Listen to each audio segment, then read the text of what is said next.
She didn't look like a person when he first saw her. She looked like a shadow, a trembling figure hidden behind the auction cage, wrists rubbed raw from the chains, eyes so hollow they barely reflected light. People walked past her as if she were invisible. Because broken, things rarely attract buyers. But when Daniel turned to leave, a faint whisper brushed against his ears. So soft he thought he imagined it. "Buy me, make me yours." He froze. It wasn't the words that stopped him. It was the way she said them. Not with desperation. Not with fear. But with hope. A hope so fragile it felt like it would shatter if he exhaled. Before we continue this powerful story, make sure to like, share, and subscribe to Frontier Hearts, where every story reminds us that kindness still matters. Daniel was a man who lived simply, quietly, and mostly alone. He wasn't a hero, wasn't a fighter, wasn't the type to rush toward trouble. He fixed fences, tended to his horses, and tried to stay out of the world's cruelty. But something about this girl, this fragile, bruised stranger with a whisper like cracked glass, cut straight through the armor he didn't know he'd built.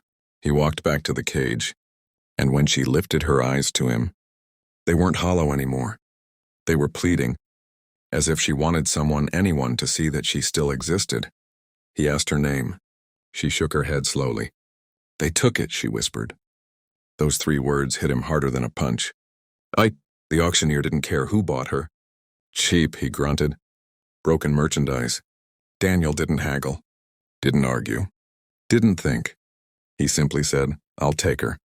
But as he reached for her arm to help her down, she flinched so violently he had to pull his hand back. Her fear wasn't small. It was the kind carved by years of being owned. So he didn't touch her. He simply stepped back and gave her space. "You can walk beside me," he said softly. "You choose the distance." That was the first moment her eyes warmed. Just a little. When they reached his ranch, he expected silence. Fear. Trembling. Instead, she walked to the open field, kneeling in the grass like she'd forgotten what freedom felt like. Her hands touched the earth as if it were something sacred. "Is this allowed?" she asked. Daniel swallowed the lump in his throat. "All of it is allowed," he said. "You're safe here." She closed her eyes, and for the first time he heard her exhale with relief instead of terror. Days passed. She spoke little, but every time she did, it was gentle, like she was learning what her own voice sounded like. Then came the twist he never expected. One morning, she handed him a tiny wooden carving, clumsy, uneven, clearly shaped by someone who had never held a knife for anything except survival. It was a carving of a small bird with broken wings. He stared at it, confused. "I made it," she said. "It's how I felt when you found me."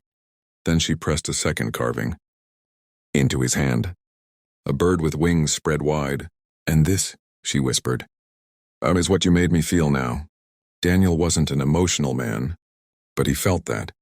All of it. And he realized something. He didn't save her. He only showed her a door. She walked through it herself.